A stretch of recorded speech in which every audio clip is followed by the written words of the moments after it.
Step 1. Choose your cloth.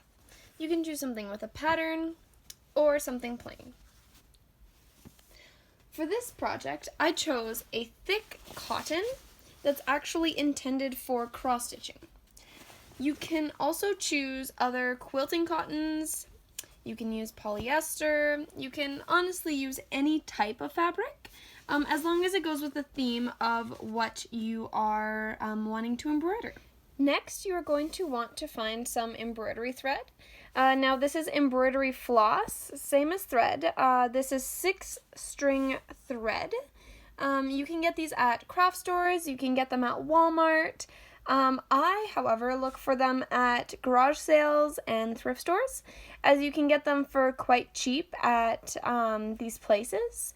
At Michael's or, Hobby Lobby, you might pay anywhere between 50 cents to $1.50, $2 per bundle.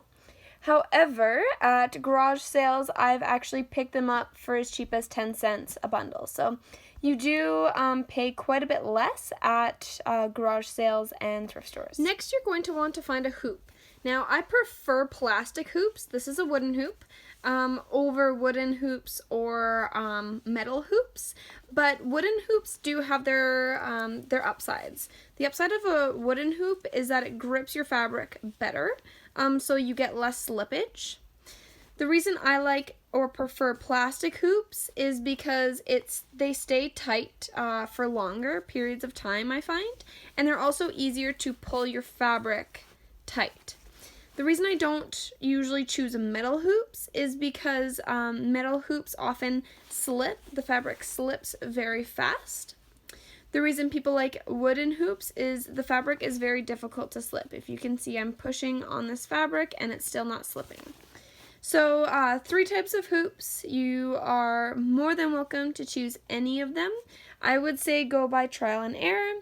I would also say to look for them at garage sales and thrift stores. Lastly, you're going to want to find a good needle. So this needle is quite sharp, and the eye is big enough to fit 6-string thread through it. Now, I don't usually like large needles. As you can see, this is quite small for a needle. The reason I don't like very large needles is because it's very difficult to tell where you're sewing or to guess where you're poking with a large or long needle. Any needle works. I actually picked this one up at the dollar store. So any sewing needle would work for your purpose. Now this part is optional. Some people choose to thread their thread with waxed thread. You can do that. This is actually just beeswax. Some people choose to get actual thread wax or thread conditioner. You can get that at crafting stores. But you don't need that. Sometimes I embroider without any wax at all. But the way to wax your thread or condition your thread is to put your thread on the wax, put your thumb over top, and just pull across. You will actually feel that your thread is thicker, it's almost gummier. It actually helps while you are embroidering. I personally don't wax my thread, but you're more than welcome to do so.